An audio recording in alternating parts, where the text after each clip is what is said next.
Community-centered, community-supported. Alaska Public Media. This might be the calm before the storm. So it is very empty. When the sun is out and it's still kind of warm and there is a congregate shelter, they don't usually come until it gets too cold or it starts snowing. Crystal Abbott works for Henning Incorporated, a nonprofit with contracts to run Anchorage's 3 main winter shelter sites, including this converted city building. They have a common area in the middle which they can congregate, talk to each other, but they can't cross the lines. Congregate basically means the beds are in a shared common space. For this facility, that space is a converted vehicle bay.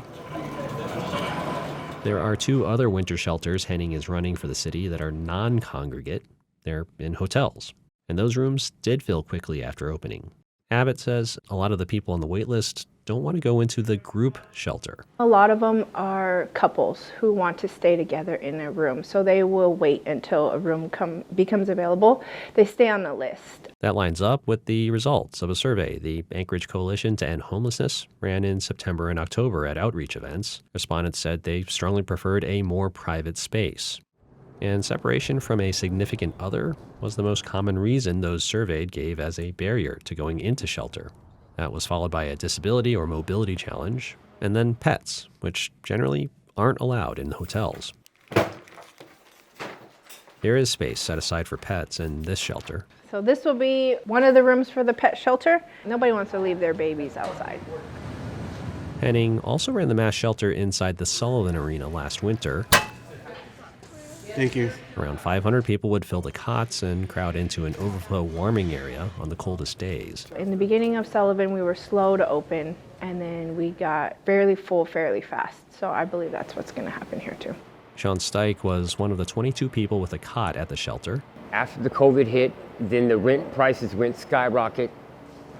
I can't pay $1,300 for a 1-bedroom apartment, so I got expedited out of the place, and I've been homeless ever since. City officials and nonprofits created hundreds of new, affordable apartments this summer through hotel conversions. Despite that, demand for winter shelter appears to be much higher than last winter. Dramatic increases in the average rent in Anchorage in recent years is likely a big factor in that.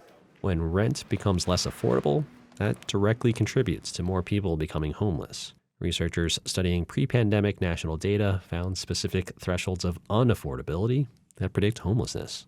They published an academic paper and summary in 2021 about their findings. Now I live out of 2 boxes. Hsieh grew up in Anchorage. He says he spent the last 7 months or so mostly camping outdoors on a hill near the Alaska Railroad Depot in downtown Anchorage. After one night in the shelter, he's already feeling better. A lot more safer, warmer, and I didn't have to worry about being stolen from in the middle of the night. You go by Ship Creek and you look up that hill, that's all you see is trouble. I mean, everybody is back and forth, passing deals, drugs. I mean, if you want to have a good life, you wouldn't want to hang down there. And I was tired of watching over my back. Hsieh has worked for several restaurants as a dishwasher in downtown Anchorage. He says he hopes he can get back into it, back on his feet, and stay out of the cold. That was before Anchorage got any significant snowfall. Now it is snowing.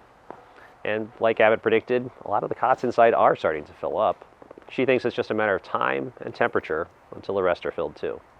In Anchorage, I'm Jeremy Hsieh.